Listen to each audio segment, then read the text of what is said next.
2-3 years into your stint at the CBI, a very high-profile case comes your way, and then for the rest of your career, I think you were known as the officer who dared to arrest the Bihar Chief Minister. My mother said, "Ki, why are you coming to CBI and that to Dhanbad?" Because before I joined CBI in Dhanbad, the local SP was killed in an encounter.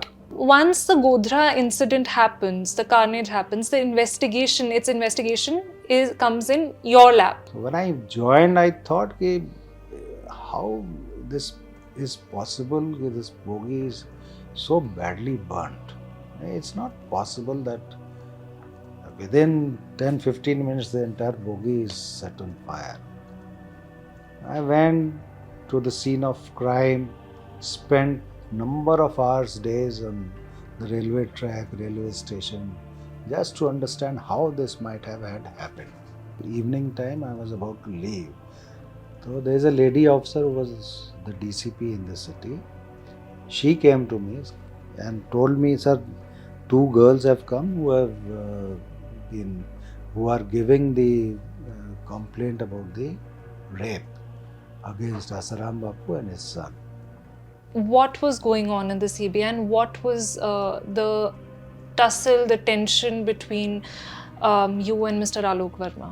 I was accused of being investigated by the CBI in 6 cases. That time I was special director.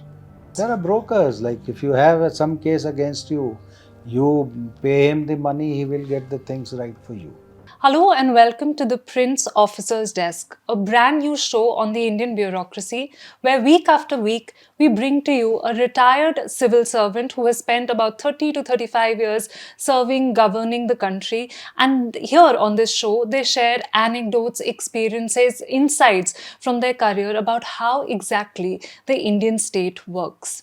We've already had eminent retired IAS officers, IFS officers on this show, and today we have an IPS officer, Mr. Rakesh Asthana, from the many very high profile cases in Gujarat to the Fodder scam in Bihar of the 90s, which saw the then Chief Minister Lalu Yadav being arrested, to Asaram Bapu and his son's arrests.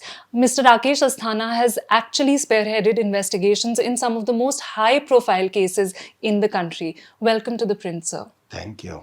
Sir, before we start, I want to know a little bit about your life before you gave the UPSC exam. You're, of course, a 1984 batch IPS officer. Tell us a little bit about your life before that. What were you studying? I know when we chatted before, you told me you were briefly teaching history. तो उसके बारे में थोड़ा सा बताइए. My father was a teacher. There is a school known as Netrat School in Jharkhand now. That time it was in Bihar, near Ranchi. I had my schooling in that particular school and up to +2. And then after that, I joined the St. John's College, Agra for my graduation and post-graduation. I did MA in history. After that, for a very brief while, I joined the JNU for about 6 months. But then I got a job in Ranchi in St. Xavier's College. I was teaching history to BA honors and BA pass course students. While teaching, I appeared in the UPSC exam and cleared it. I did not try again. I straight away joined Because the. a lot of people try to get into the IAS if they Yeah, make it. yeah. You were clear that you wanted to be a part of the police service. I just I didn't want to waste my years, and you're not very sure whether you'll get into the IAS or not. So I was getting IPS, so I joined. I joined the foundation course at Mussoorie. And while in academy at National Police Academy in Hyderabad, I tried again in 85, but I could clear and was getting customs and central excise. So I dropped the idea of appearing again and I continued with the police. And right from the beginning, I had a liking for the police and adventurism.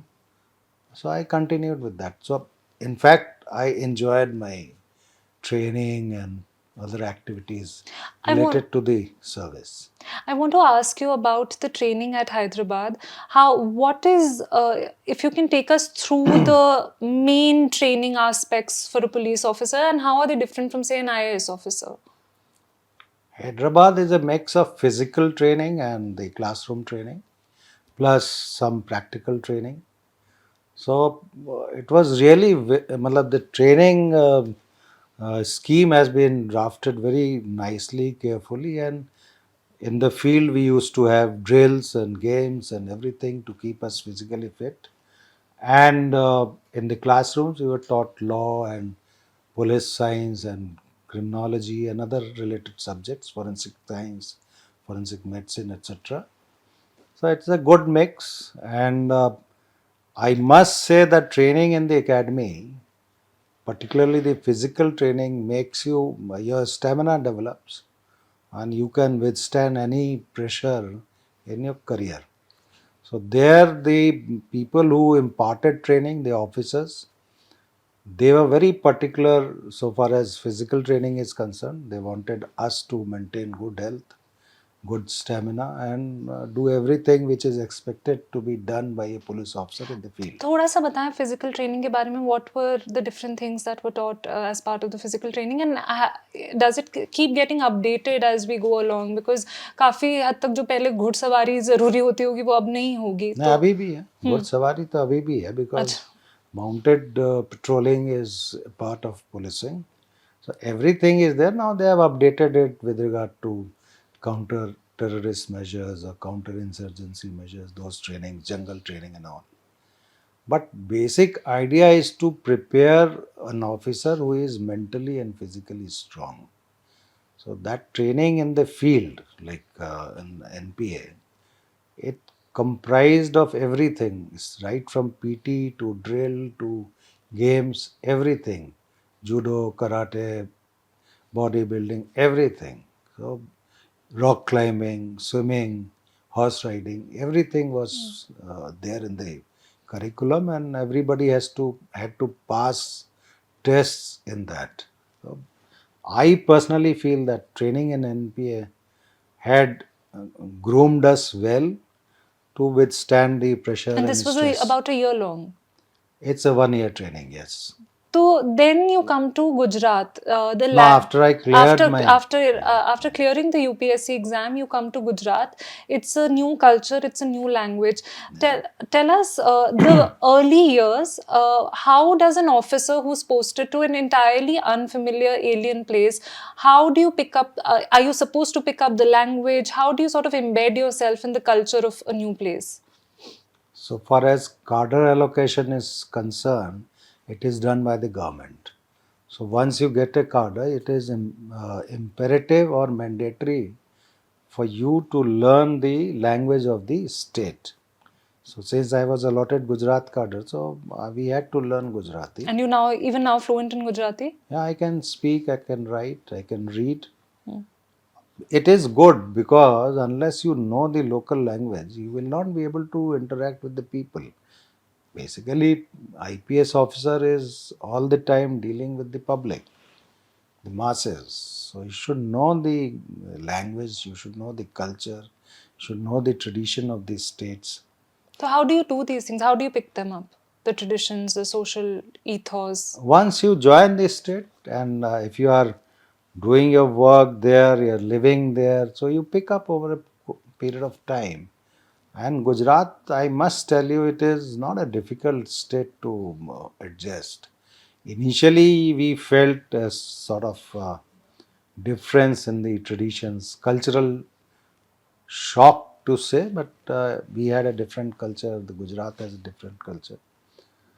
But as gradually as we continued living there, working there, I started loving that place. People are good. They're very open-minded, forward-looking. The traditions are more or less similar to our other traditions, but they have their own culture. So one has to understand that. And Gujarat has a very rich cultural traditions. Being in the police, once you were posted to Gujarat, I'm sure you said that you were attracted to the idea of being in the police before you joined the service as well. What was that one myth about being a police officer that got shattered the moment you joined, the moment you came on ground in Gujarat? Because we have so many stereotypes about what a police officer looks like, No, especially now I with all did. these Singham like movies, we have all these There stereotypes. was nothing like that in hard times. In fact, if you go back to those times, police had always been criticized in the movies. So I was not carrying any myth. I was, matlab, as a child, as a kid, as a growing kid, I used to read so many fictions, novels, and all, which were related to the mystery, the adventure, in which the role of police or the spies used to come in. So I was obsessed, not obsessed, but I liked that particular work. And more or less, when you actually joined the service, you found the stories that you had read to be similar to the actual work. More or less, because you see, the reality is definitely different. In fact, what we are taught in the academy and what we see in the field, it's totally different. Hmm. So one should understand that, and one should be mentally prepared that fictions or the story is one thing which cannot be seen on the field, and whatever theoretical teaching, classroom teaching we had, most of it was not working on the ground. Hmm. So, apart from the forensic science or law and other things, but when it comes to dealing with the people or dealing with the criminals, classroom teaching is a guide for us, but you have to adapt to a situation and maneuver your way through that. I mean, crime जैसी चीज के लिए nobody can train you for No that. two crimes are same. Yeah. So different crimes, different situations. You have to be high. One thing is that you have to be mentally very strong because you see so many crimes where dead bodies are there. Tell And me some one of the early crimes that was so gory that it kind of prepared you, if didn't shake you, it prepared you for the rest of the service years.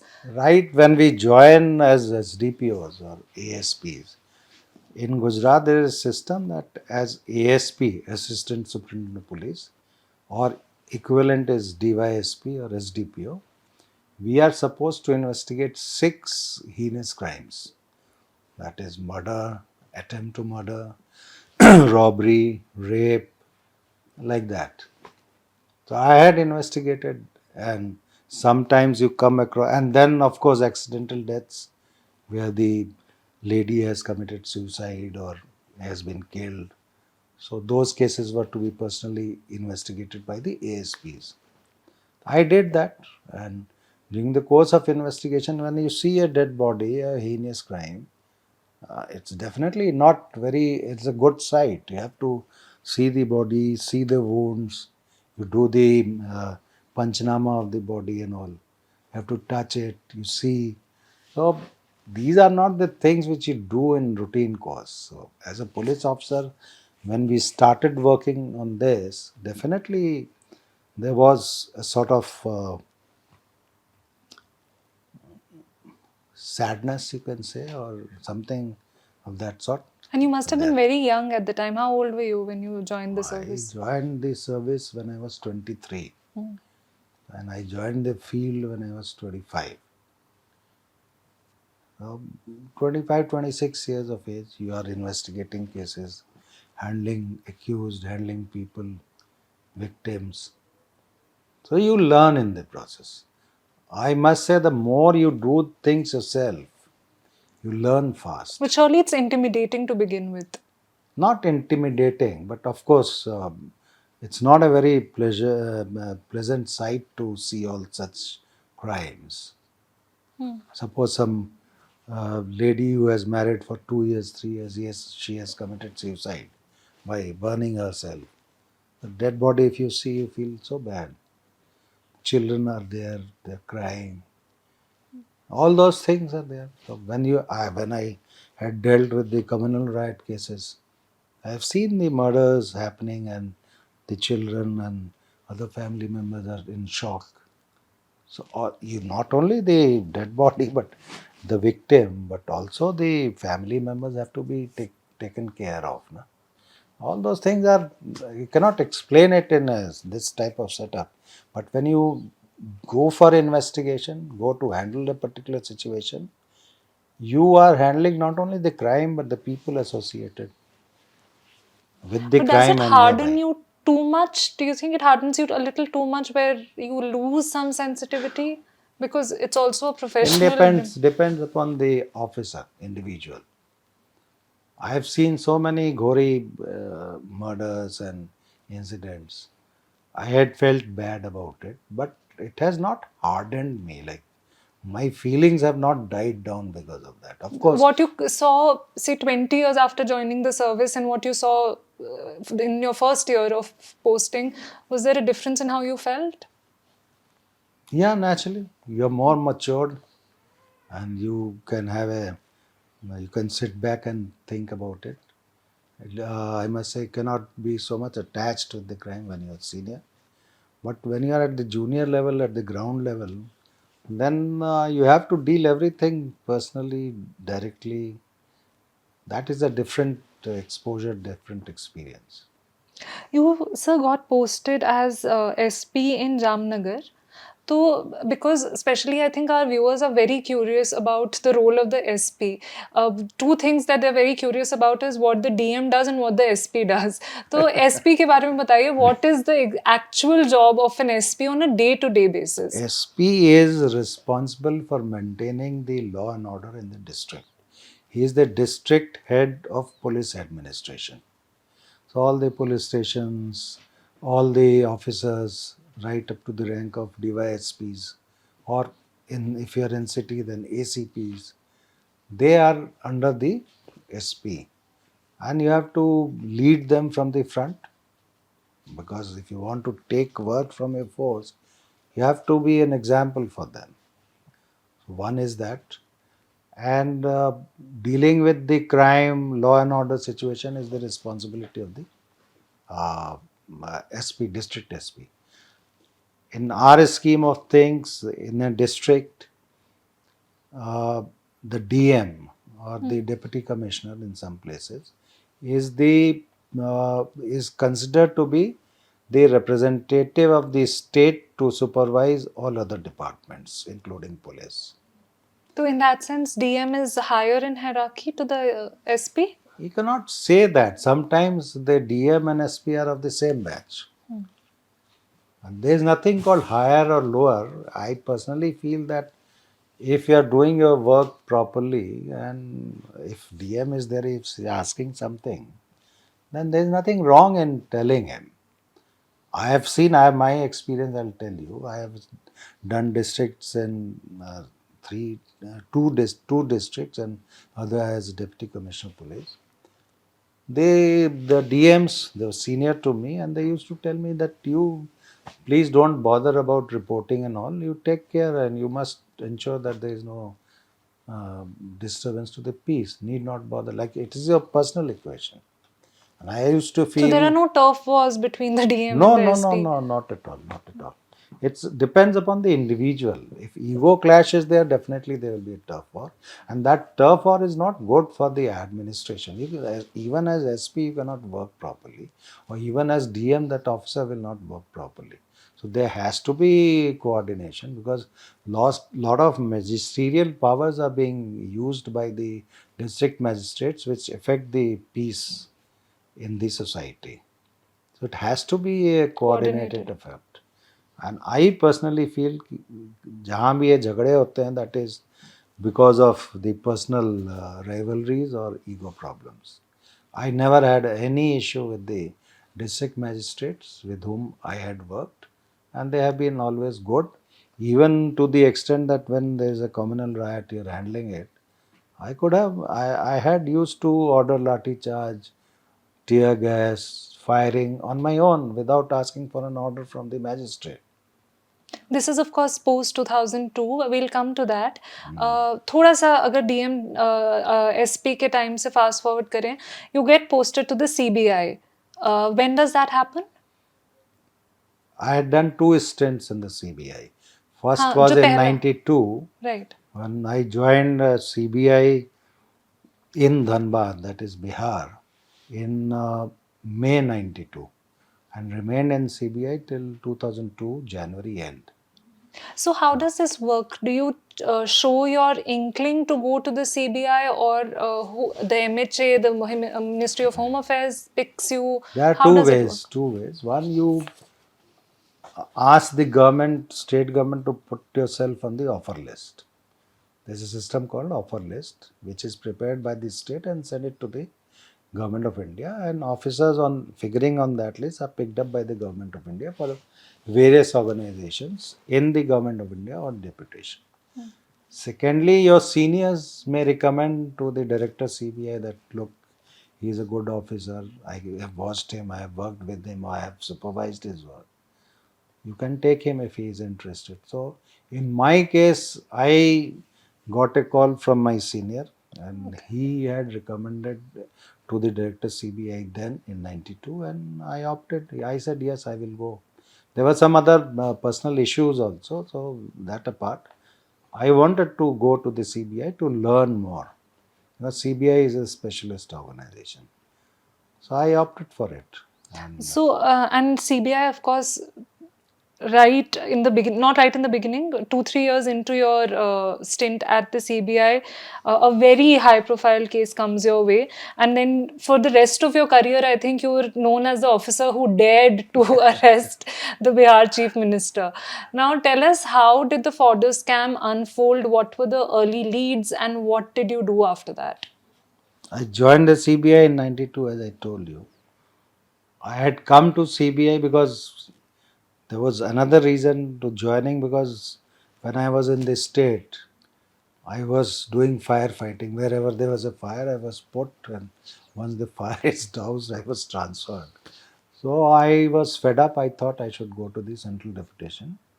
That was one of the reason, not the main reason. And I came to CBI with a view that now at least life will be slightly Stable. relaxed. But fortunately or unfortunately, I started getting some serious cases. In Dhanbad, it started with the tussle with the coal mafia.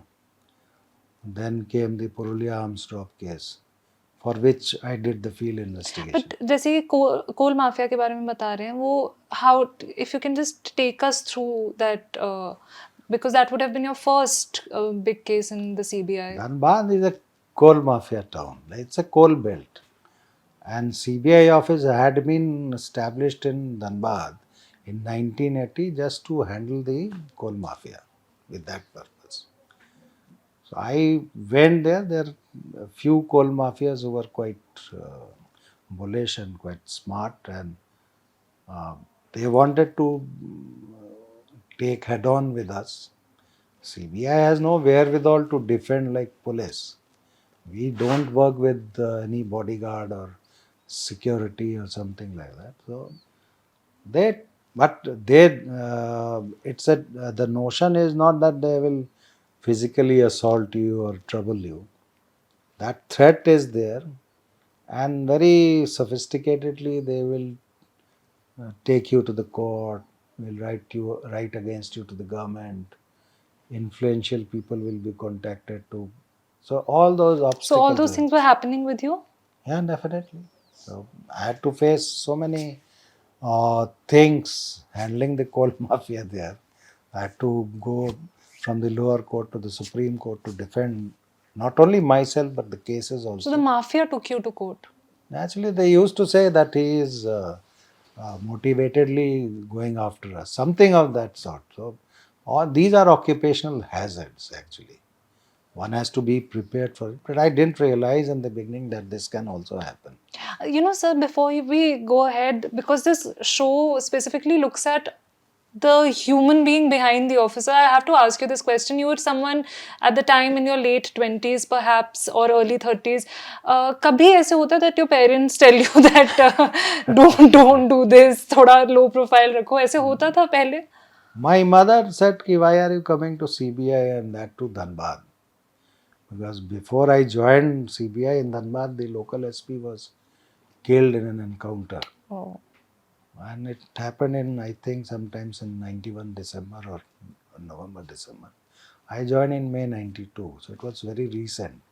My mother was very scared. My father, he was an old person. Both of them were quite skeptical. Why should you come to this place? If at all you want to come, come to Ranchi. I told them that I have no option. They have posted me there, so I'll have to come. So these challenges are there. Of course, family behind you, with you, are, of course, they suffer more than the individual, because they don't have to handle face to face or every day. That fear lingers in their mind. So wife or children, or they understand, or the parents, brothers, sisters, relatives, they understand and they can't do anything. So that area was not good, and that time Bihar was also not in a very good shape. So people were not happy in my family that I should come and join. But as I told you, due to some personal reasons, I had to join, so I came. And then tell us about the Fodder scam and how you got the initial leads. What were the initial leads? How did you? Order scam was given to the CBI by the High Court and the Supreme Court. And Supreme Court ordered for the monitoring of the investigation. Fodder scam cases came to the CBI because of the Supreme Court and High Court's order. Supreme Court ordered for monitoring of the investigation as well by the division bench of the Patna High Court. So the cases which came to the CBI were already registered by the state police. If I remember correctly, it was somewhere around 54 cases were registered all over Bihar, especially in the South Bihar, which is now Jharkhand. So CBI took over all those cases in the year 1996 and started investigating. This case, if you look at it, it is basically a case of non-supply and siphoning of government's money. This is the basic thing. Fodder scam has three components. Number one was the pure and simple fodder. Second was veterinary medicines. And third was artificial insemination instruments. In the scheme of government, that government is supposed to develop the quality of the livestock in every state. So they have animal husbandry departments. So there they provide fodder, they provide veterinary medicines, they provide artificial insemination for breeding and all. So all these is given by the government. And this money was supposed to be spent by the officers at the ground level for the purposes for which the money was given. In most of the cases, we found that without supply of fodder, the money was paid. Without any veterinary medicines purchased, money was paid. And without any artificial insemination done or instruments gathered or purchased, the payments were done. The government allocates budgets to all the departments every year. So for the animal husbandry department, there was a budget. It is called the budget allotment letters. Okay. Through that, they used to give the budget to the field level officers. What the uh, people used to do was to force the budget allotment letters, in the sense that suppose if 10 lakhs are sanctioned, they'll put 1 0 and write. So instead of thousands or lakhs, they took out um, crores and crores of money over a period of time from the government treasury. The government was aware of this scam going on, but did not take any step to prevent it. So the officials were responsible for this. They had the protection of the Sure. politicians and the senior officers, and under their protection, no one single-handedly can do it. It has to be a teamwork. So unfortunately, in Bihar at that point of time, right from the top to bottom, they were conniving and doing the things, and they were looting their own treasury. And how did you realize that it's right from the top that this is flowing, this protection is flowing from the CMO? We collected evidence. Like people told us that there was an approver in the case who told us that money was being paid to the kingpin who used to make payments to the politicians or the senior officers. We collected evidence for that. What kind of evidence is it? Is it oral testimonies? How do... One is oral, like a person who has made a confession before the police or the CBI, his statement was recorded in the court and then he was taken as approver. His statement as approver Who was was, this person? I mean, I'm not asking the name, but what was their role he is and a how did... supplier. Acha. Like you cannot make an approver who is deep inside the conspiracy. There's a law for that. A person who is on the periphery but knows the conspiracy can be made an approver in such cases. So he made a revelation. And for the benefit of our viewers, an approver is someone who... Approver means you are an accused of a crime. You admit before the court that I have committed this crime, and how you have committed a crime is to be explained to the court, and the investigating agency is supposed to corroborate materially whatever he has told before the court. Unless it is materially corroborated, you cannot ask the court to take him as an approver. Otherwise, anybody can say, I have done this, I have done that, just to save himself or herself. It has to be corroborated during the course of investigation. So all those evidences have to be gathered. So whatever So oral testimonies was one. Then what were the other kinds of... documentary evidences, documentary like you are forging the bills, you are forging the budget allotment letters, you are forging the supply. All those documentary evidences are there. Then suppose he has made payment to a particular person in a hotel. So hotel details and other things. How much do you depend on whistleblowers within the system, within the government also? Would you need to have sources within departments? How does this work? CBI investigations are mostly based on documentary evidence Okay. and scientific evidence. So whistleblowers are there, their informants are there, they give you the lead, but we don't depend 100% on such people because ultimately you have to prove the case before the court. Information is not evidence. Information has to be supported by evidence. So, how were interrogations with the then CM Lalu Yadav like? This was perhaps also your first time when you were interrogating such a high-profile politician. Was it intimidating? And what were your impressions of Lalu Yadav at the time? Tell us, take us through the interrogation.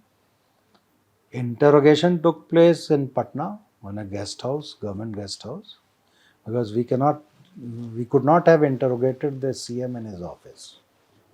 Or in his house. Or in his house because it would have attracted a lot of media and all. So the government of Bihar also suggested and we also suggested that a place should be uh, outside the outside the city limits or within the city it should be a secluded place. A guest house was there and he came, he was examined for about 6 to 7 hours. And was this one-to-one? How many people were there, or was it just you and him? There was a team of officers, but I was leading that team and I was generally questioning him. And he was answering the question. Was he forthcoming? He was forthcoming. He was giving all the replies himself. Because it is all documentary based. No? So he used to see the document and tell us. So all those things were there. He cooperated with the investigation, no doubt about it. And we conducted searches in his house also. As when he was CM. Oh no, when he had already resigned as CM. And later on charge sheeted him. I can imagine at this time the media scrutiny, the media limelight on you would be very intense. How does one sort of navigate with all that media attention? Media limelight on me was particularly not there. Not there. Because I was a very junior officer. I was doing the field investigation, supervising it as the first. Our boss was Joint Director CBI East, Dr. UN Bishwas. So media was more focused on him than me. But otherwise also there was a lot of media scrutiny. And was there political pressure? Political pressure, I must say, yes, it was there. In But what form? Uh, it's not prudent for me to explain, but it was definitely, we were under very great stress to see that the case is right and we could be able to prove it in the court of law. Because CBI, if you see, a lot of scrutiny takes place up to the level of director. A lot many stages are there in which every paper, every evidence is scrutinized by different set of officers, legal officers and other officers also. And finally, the decision is taken by the director. It is not me who can say it has to be charge sheeted, so it's charge sheeted. I have to convince the director also. So during that process, we had convinced each and everyone in the CBI that there is a case made out. So that pressure was there, of course. Director CBI might be pressurized by the central government or by other organizations, but he never tells us that he has been pressurized. So if his scrutiny is deeper, you can understand that our boss is slightly under pressure to see to it whether we are doing the justice to the case or not. Otherwise, also you being a person situated in Bihar, working there, you have relatives in Bihar. So the pressures used to come definitely from other quarters also. So that has to be handled. And does it get worrying to have family in the state? Yes, security threats were there, definitely. They were for your family as well. Everyone, even my officers, they were under threat. Not threat, but anytime anything could have had happened, that feeling was there. Because that time, if you go back to Bihar in 90s, you will find the law and order situation was not very good. The criminals were having a free hand. So we used to travel also. No? I used to go to Patna by train, night train, come back to Dhanbad by night train. So I cannot carry security with me in the train. I have to go alone. So all those dangers were there, but nothing happened in hindsight. Of course, there were a lot of efforts by the interested parties to intimidate us, no doubt about it. Your other cases in the CBI, because it was a long tenure, I want to understand very briefly some of the learnings that you had in terms of evidence gathering, because CBI is, given that it is the premier investigating agency, the methods that it deploys would be very highly sophisticated. Yeah. Can you take us through some of those learnings that you had in those initial tenures at CBI? CBI investigates only limited number of cases. Limited number in the sense that those cases which are uh, referred to by the High Court, Supreme Court, or by the state governments, and cases which involves very senior politicians or bureaucrats and all.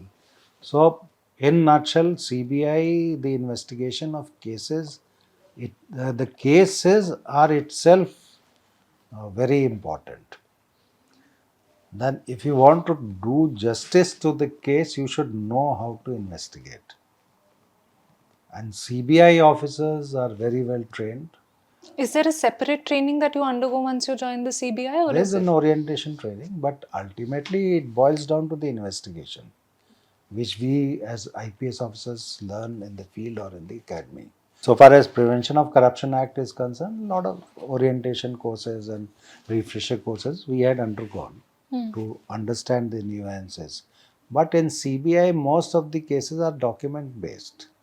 So you should know how to read the document, how to find out which document you can connect the evidence with the criminal. So that is an art. That eye you should have. That we learned. Plus, we used to have a lot of scientific evidences we used to gather.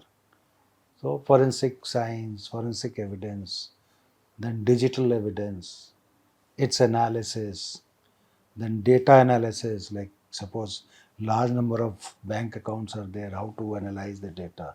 Because if you are finding out the trail of money, you have to go through the bank accounts and other financial statements. So all those things you learn while doing these things. Also, within the CBI, there's nowadays a lot of conversation about whether there should be officers from the Indian Revenue Service or officers from the Indian Police Service. I just want to, without getting into There is nothing taking wrong in it. sides. Like in our time also, there are certain posts reserved for the revenue service officers, because an income tax officer or the person who's dealing with the customs, central excise, they have done the specialized investigations in those areas. And mostly we do the financial investigation. So if the officer with that background is joining the CBI, it will be an asset to us. But mostly it is IPS officers who are at the senior level. Okay. And then I think because in your career you've sort of hopped from one high profile case to another. Once your tenure at CBI gets over, you go back to your cadre, which is Gujarat in 2002. And we know that at this time, the state is kind of in political turmoil, in communal turmoil. And it's a year in our recent history which changes the political history of India for the next 2-3 decades now. So once the Godhra incident happens, the carnage happens, the investigation, its investigation comes in your lap. You are the officer investigating the Godhra carnage. Just take us through that case, that experience, and how that because there was so much, not just national media, international media watching over that case. Take us through that.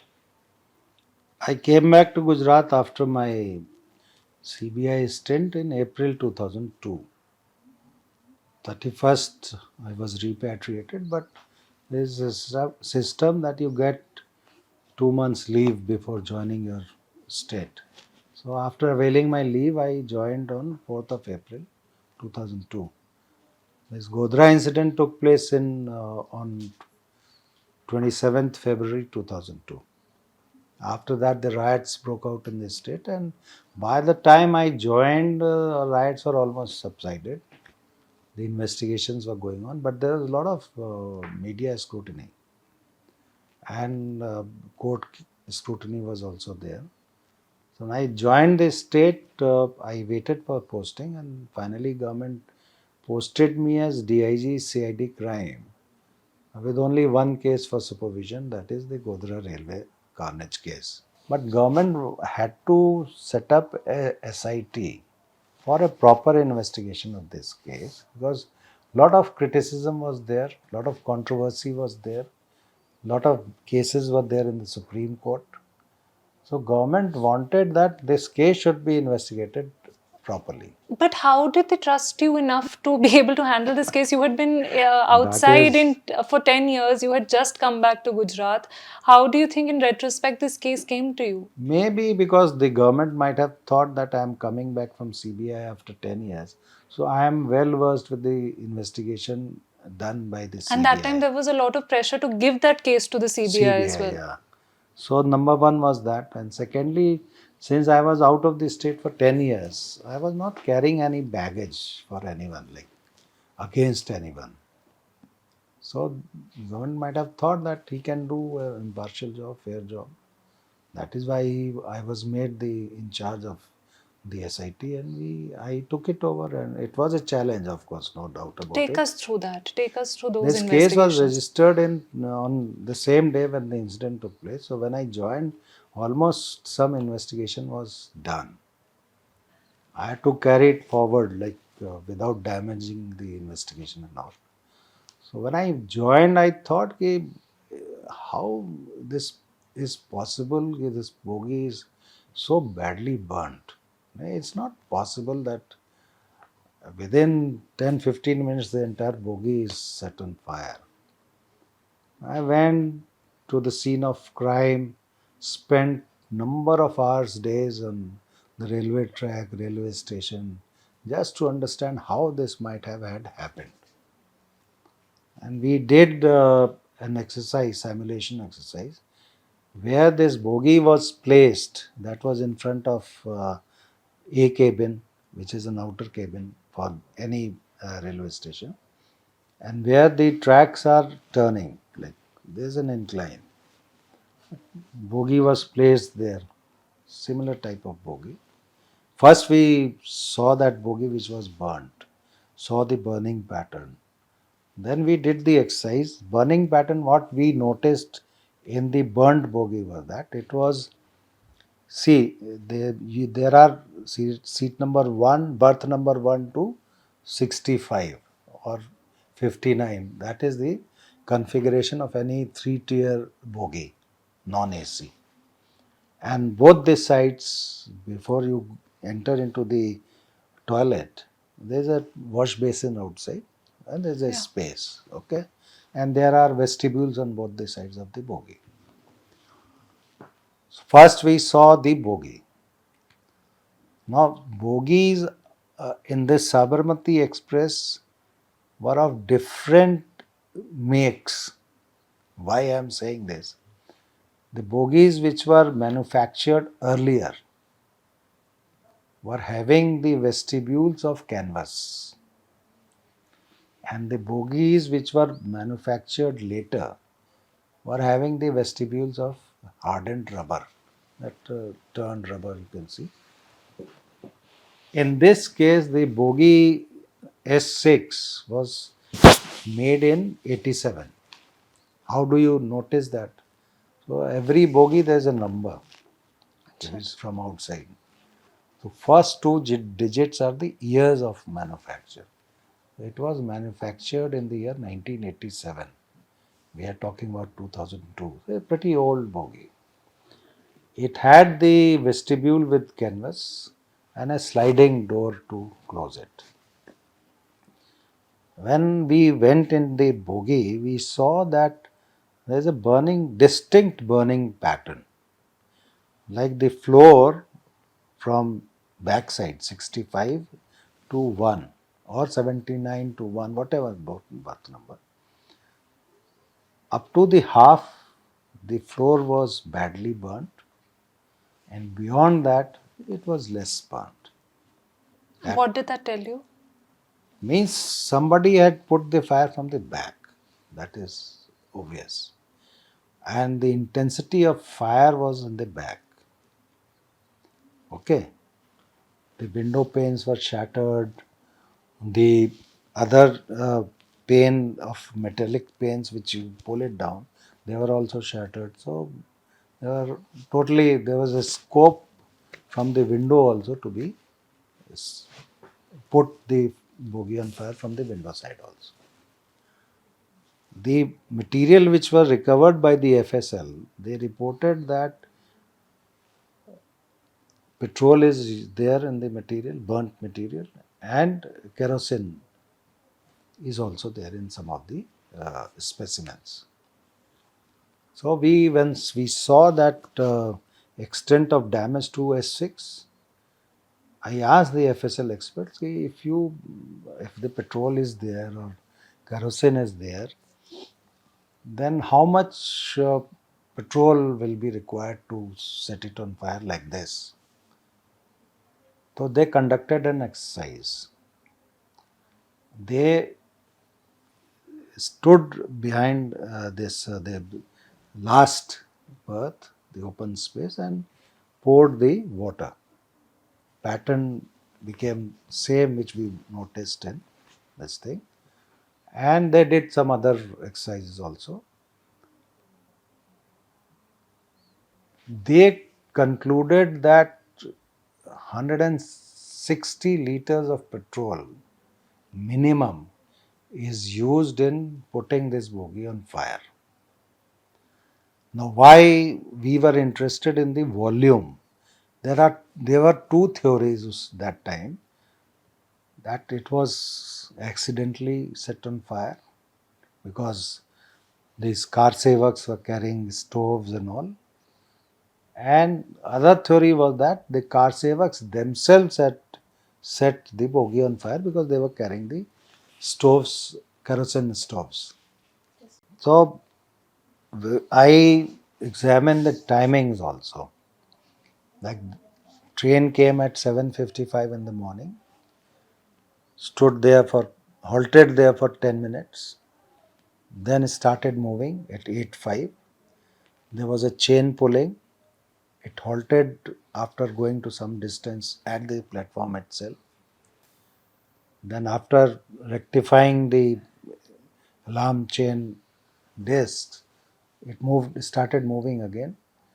There was again chain pulling from four bogies simultaneously. Now it is not the chain pulling from inside. It was the opening of the vacuum from the outside bogie. Like if you climb up on the bogie from outside, there is a key. If you turn it, the vacuum is released and suddenly the train And how stops. could you tell that that was done from the outside and not chains were not pulled from the Because inside? it was full of the car savers. No car saver will pull the chain. And the accused whom we caught, they admitted that they did it like that. And all those accused are small time criminals who used to do thefts on running train. So suppose some goods train or passenger train is moving and they want to stop near that A cabin, they will climb and then pull that disc and get down. And after that, the train will stop there for 10-15 minutes. And once it is corrected, then it will move. So that happened. And the station master in his statement and the guard of the train in his statement, they stated that uh, around 8:15 or 8:16 they saw the smoke coming out of the compartment, and by 8:25 the entire bogie was in flames. So it means within 10 minutes the entire bogie was set on flames, set on fire. In normal course it is impossible. If it is accidental or if somebody has used the kerosene of the stove, it is simply impossible. Because we checked up with the RDSO Lucknow, asked them what are the materials which are used in a bogie like this, and what is their this thing burning quality, like how quickly they can be extinguished. So they said that if you leave the things burning like floor, the seats and the top, whatever rubber material they used, they said that 6 seconds, 10 seconds, 8 seconds, it is self extinguishable. So if it is an accident fire, it will take at least 30 minutes to 1 hour to reach up to that level of fire in the bogie. Okay. So our conclusion was that within 10 minutes the entire bogie was on flame. So a lot of inflammable material has been used. So FSL told us that minimum 160 liters of petrol was used. And then how the people entered into the compartment when it is full of car savers, he investigated. No, but that's what I want to ask you. Now, at this point, it seems you have established that this was not an accidental fire. This was planned. How do you then proceed with your investigations? How do you attribute this conspiracy to the people who were finally accused of this crime? So Actually, how? first lead came from the this truth serum test. Okay. That time we did it after taking permission from the court. Truth serum is sodium pentothal test on the accused who were in custody. And during that test, the accused under sodium pentothal, they become semi-conscious. And when you start asking them the questions, they narrate. But it's not an evidence, it is just a lead to the investigating officer. We did that. But because there's cases of such significance, I want to ask you, how did you first pick on those accused? How were They people were already arrested by the time you? by the time I joined the investigation, and these people were arrested from the spot. Okay.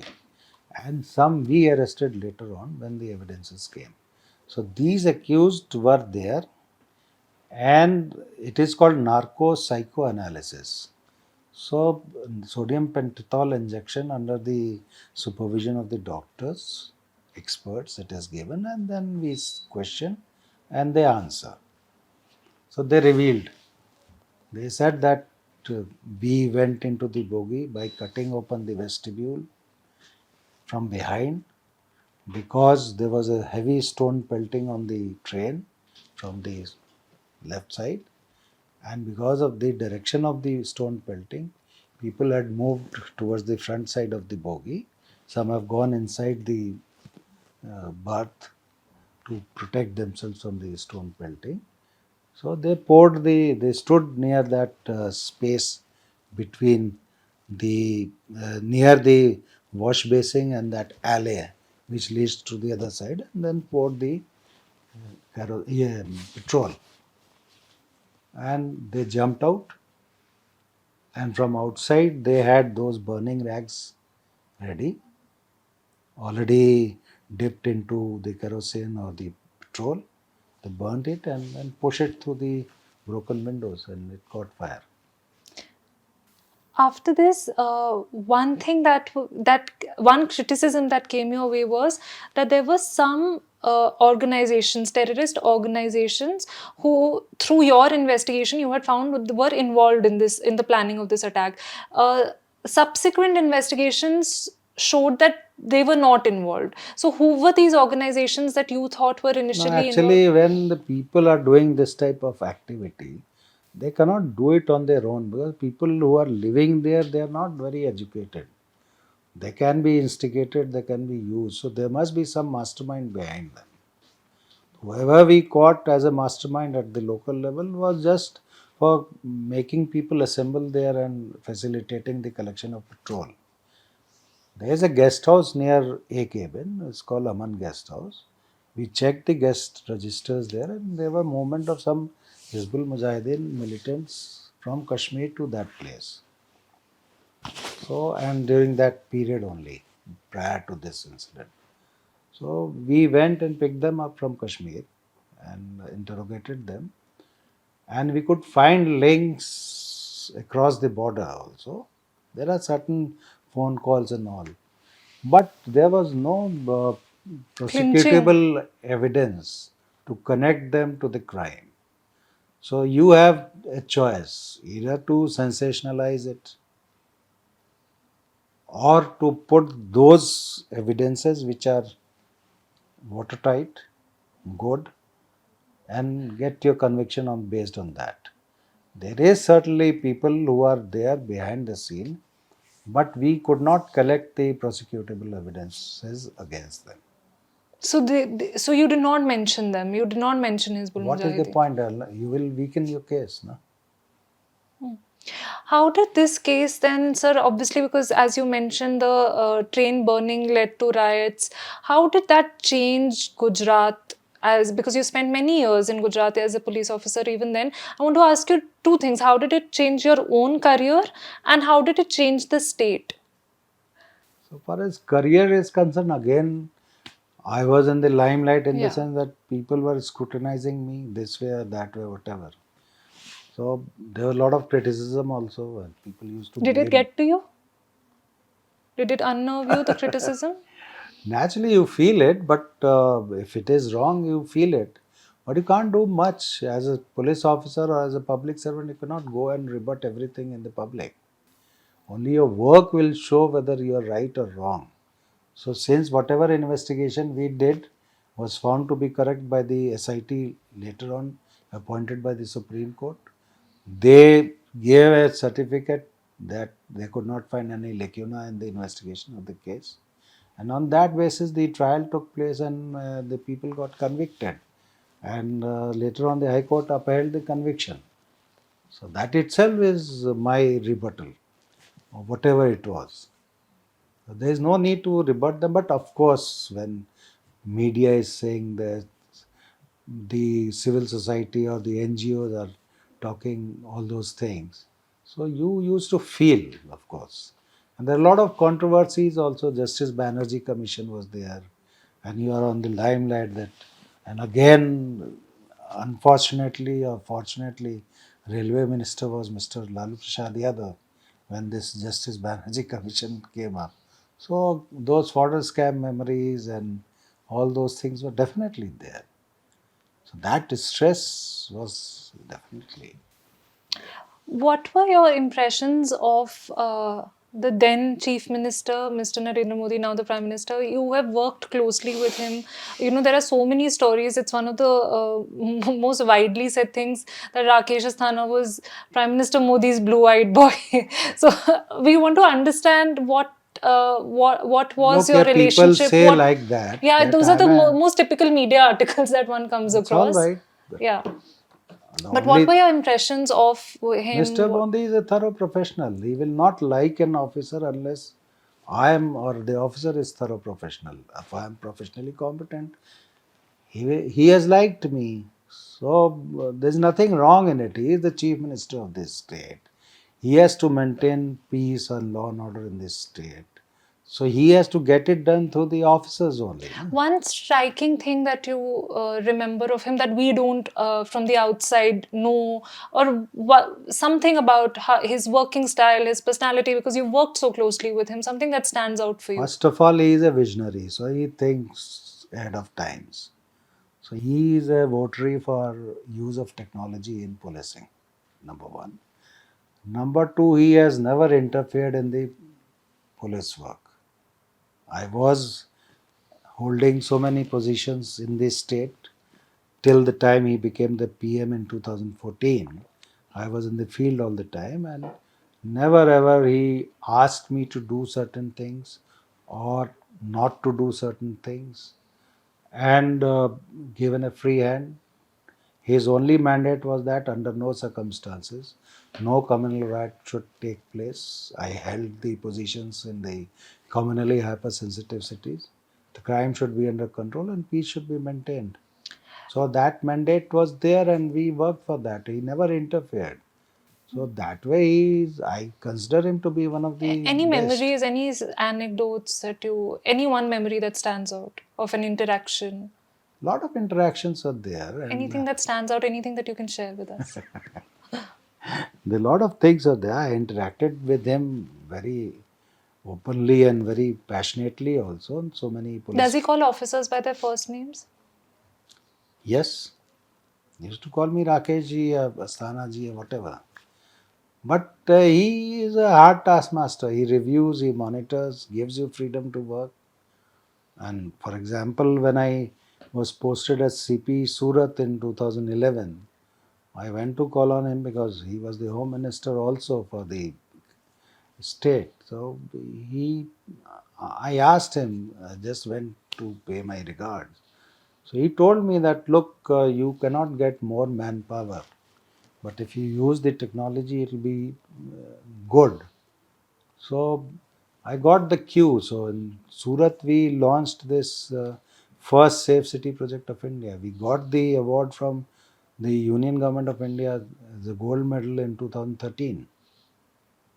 And he came for the inauguration of that particular thing. And he asked me, how much time do you require? I said, at least half an hour. He said, he cannot give me more than 10 minutes. That's okay. So when he saw the project, he sat in the command and control room. He was so impressed that he spent 45 minutes there and then 45 minutes in our campus addressing the people. In Gujarat itself, you also then get another very high profile case in your lap, which is the Asaram Bapu case and this case of his son. Tell us about that. You were, I believe, posted in Surat. You were the police commissioner at the time. When did this case come to you? Again, what were the first leads? Tell us a little bit about this. Actually, 2013 these cases were registered. I distinctly remember that I was sitting in my office, evening time, I was about to leave. So there is a lady officer who was the DCP in the city. She came to me and told me, sir, two girls have come who have been, who are giving the complaint about the rape against Asaram Bapu and his son. I said, okay, call them.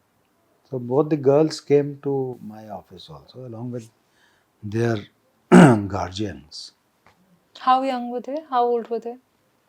Hardly 24, 25 or maybe 30s में होंगी. But this incident happened in 2003-4 and they were reporting in 2013 after 8-9 years. Perhaps what happened in Jodhpur, they must have got emboldened and Which is where the first case against Asaram Bapu was lodged. so they narrated the story. And I asked my DCP and additional CP to register the complaint. Since Asaram Bapu's thing, the facts were related to Ahmedabad, we registered it by zero number and transferred it to Ahmedabad city. Narayan Sai's case was registered in Surat. We started investigating it. And Narayan Sai was charge sheeted, even Asaram Bapu was charge sheeted. And both, Narayan Sai, so far as I remember, he has been convicted also. But again, because this is such a high profile case, involves a godman, people, the followers can be absolutely ardent in how much they worship these figures. So, what are the kinds of pressures that you faced during this investigation? How did you go about it? How did you go about collecting evidence? Because even within their ashram, it would be difficult for people to come out and actually say that, yes, we were either complicit in this act or we know for a fact that our gurus do this. How did it work? Actually, in rape cases, they don't get the evidence of an eyewitness. Okay, it is the statement of the victim which is more important. And as per the law now, the victim has to be taken to the magistrate for recording a statement before the magistrate. So the evidentiary value of that statement is very strong. So whatever they mentioned before us, we took them to the court. They mentioned before the court also. So that is one thing. Since it was 10 years old case, so we have to go back to the places where the crime was committed, examine the place, see whether the girl is telling the right thing or not, examine the people who were there at that point of time, and to find out any other evidence which is available, any footages or any तो photographs and इस all. Case में क्या क्या मिला था आपको evidence other than the women's Circumstantial evidence बहुत मिले थे. which is मतलब किस तरह के circumstantial वो evidences? इन्होंने जो कहा वो चीज़ जगह पे भी corroborate हुई और But what kind of evidences like did you suppose find? the girl says that I was brought to this room of Narayan Sai and I was then she was asked what type of room is that, what is the dimension. So he narrated it. We brought her to the room. The room Panchanama was drawn. Naturally, it is a 10-year-old case, so those physical evidences will not be there. But the people who were living in that area at that point of time, they corroborated this happened. Like that, it was not only in Surat, so many ashrams it was done. And we collected all the evidences which were available, including the corroborative evidence or the oral evidence and statement of this girl. And it has been established in the court of law. Court accepted the evidence. So इस case में because with Asaram Bapu we know for a fact that the followers can be extremely protective of him and also violent towards people who they see as hostile towards him. So did you face or did your team face any Yes, kind of there was a threat for to all of us. We could have expected any assault on us. Plus, the witnesses were also assaulted. Some murders took place elsewhere also.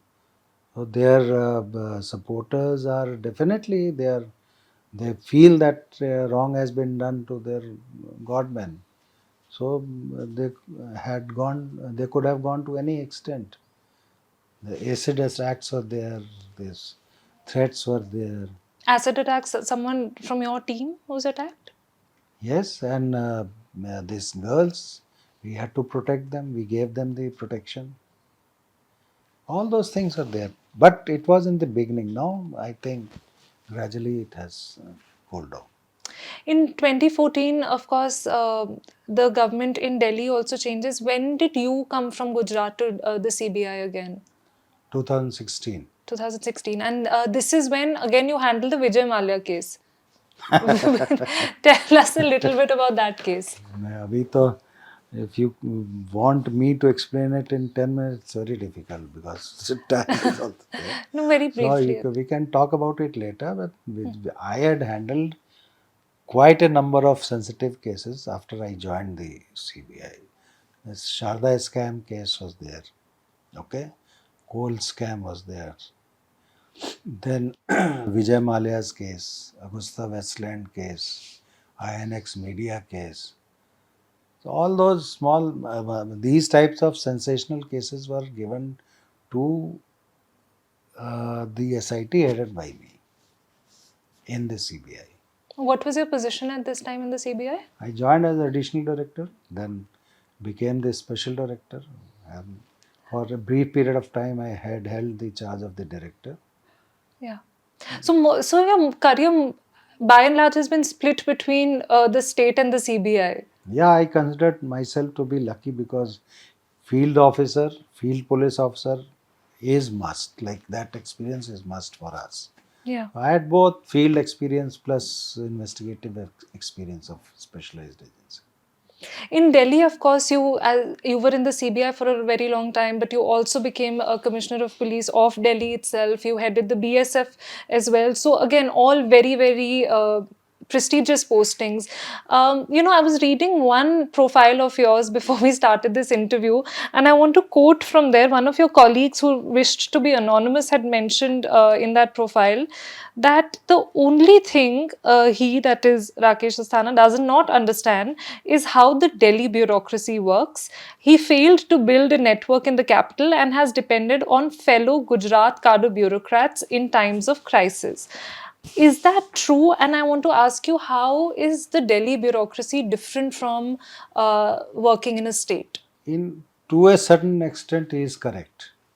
In the sense, I came to Delhi for the first time in my career in 2016.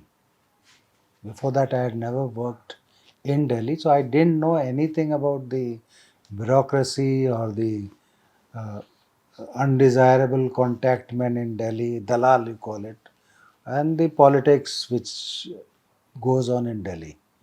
Delhi is a city of intrigues, no doubt about it.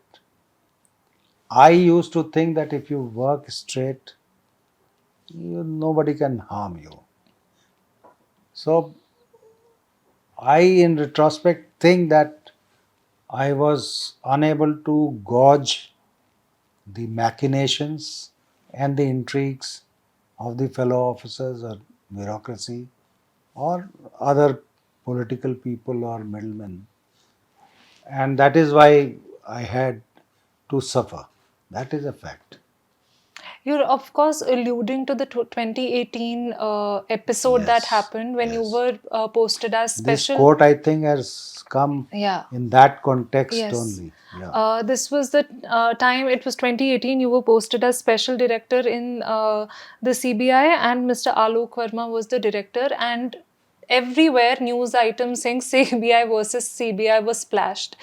Can you tell us what was going on in the CBI and what was the tussle, the tension between you and Mr. Alok Verma? Look, this is a very detailed thing which I don't want to get into.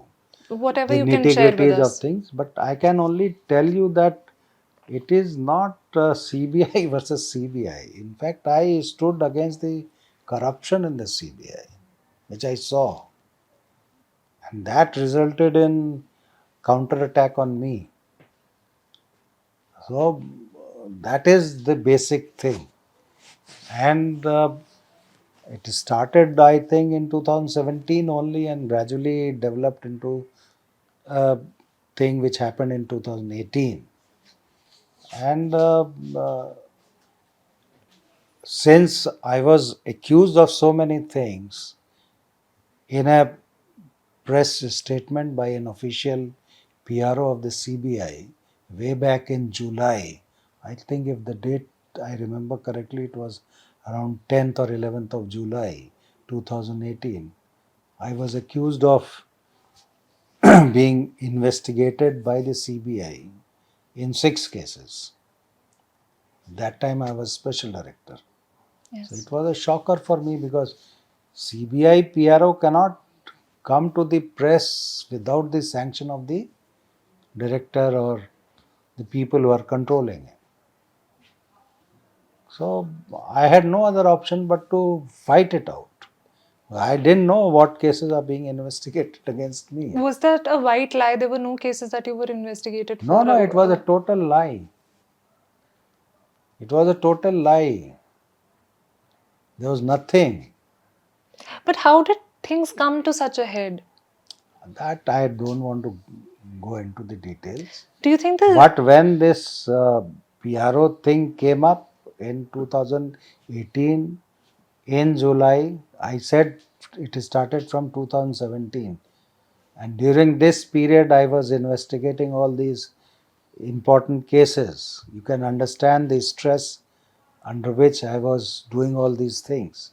So when it came out openly through the PRO's statement, there was no other option for me but to make a complaint in the system to the CAPSEC because he is head of the bureaucracy in our country.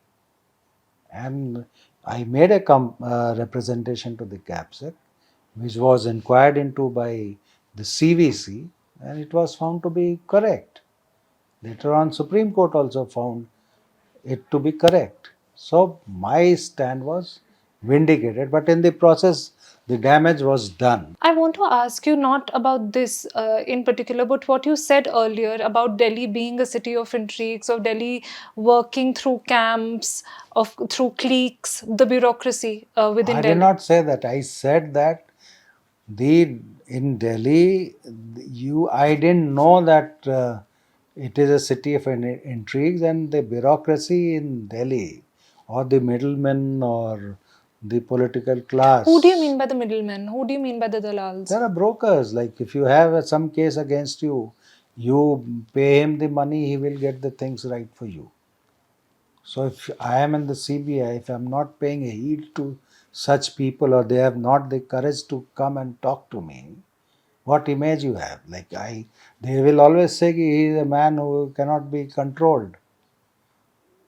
So naturally, then these intrigues come into the picture to push me out of the CBI because I was handling so many high-profile, sensitive cases.